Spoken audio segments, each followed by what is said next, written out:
Good morning. My name is John. I have a question. Who enjoys a beer or a glass of wine every now and again? Who enjoys a beer or a glass of wine every day?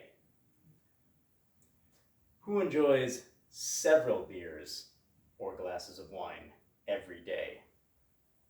Well, I certainly enjoy kicking back a few beers every now and again, but after researching this topic over the past week, I found several reasons why alcohol intake should be limited or at least moderated. There are a couple of obvious reasons that are not terribly important but should still be considered all the same. The first is it costs money. Across the country, excessive drinkers have been known to spend up to $2,000 every year on alcohol, and once the money's gone, it's gone. Second is that you'll gain weight. The body metabolizes alcohol because it's unable to store it, which ultimately results in a slower metabolism over time. And some people say, people who drink don't really eat that much, but you should consider the following. A beer has about 150 calories. A glass of wine has about 100 calories, and distilled alcohol, such as whiskey and vodka, has about 100 calories per 1.5 ounces. And for those of you who really like to have a little bit of fun, a pina colada has about 500 calories. While these are all very unpleasant results of alcohol consumption, there are far more important things to consider. According to Elizabeth Poorman, a primary care doctor, alcoholism, which kills approximately 88,000 Americans every year, is the fourth leading cause of preventable death. The following are reasons why one should not consume alcohol excessively.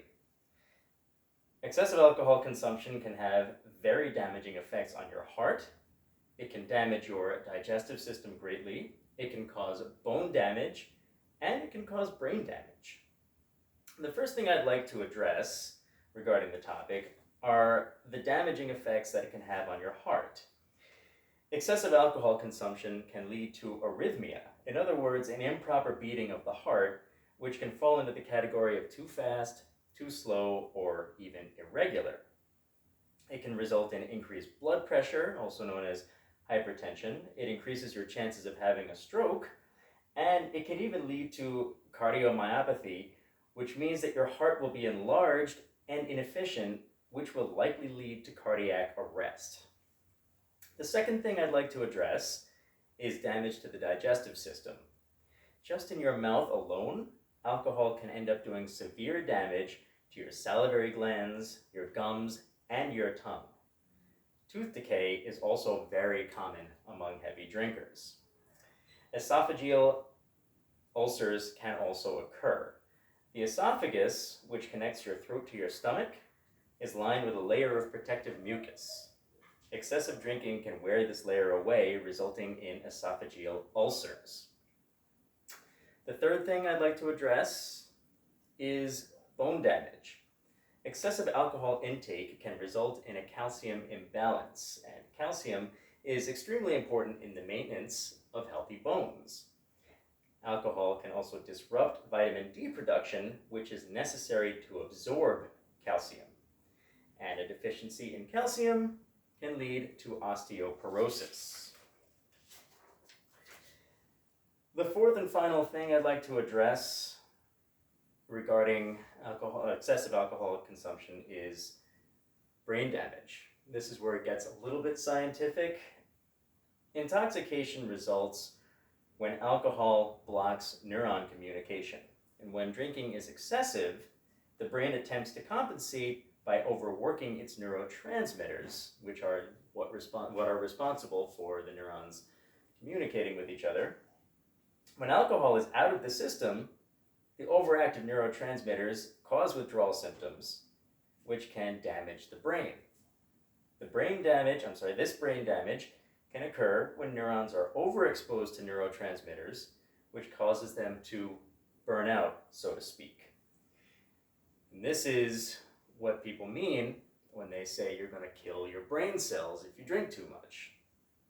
And because neurons are responsible for the pathways between different sections of the brain, the reactions of these pathways will slow substantially as a result of the burnt out neurons. I'd like to take a moment to talk about the signs of alcoholism.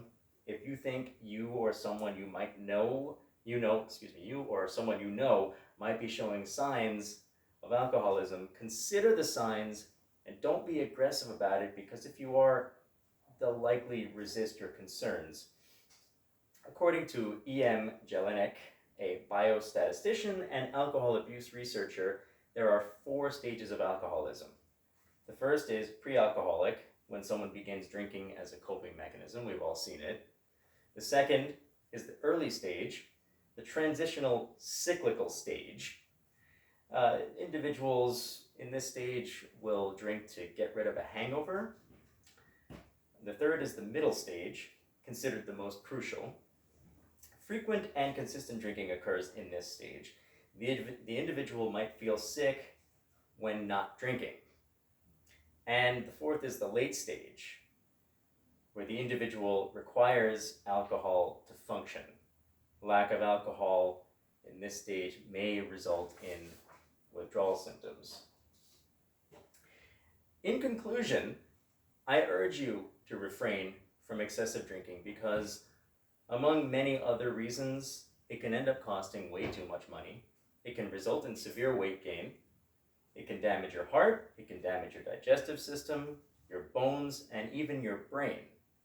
However, studies have shown that much of the physical and cognitive damage resulting from alcohol can be reversed if it is addressed in time. This is not to say that you should indulge because it's reversible, but it's good to know that many of these effects don't have to be permanent if you are smart. Thank you.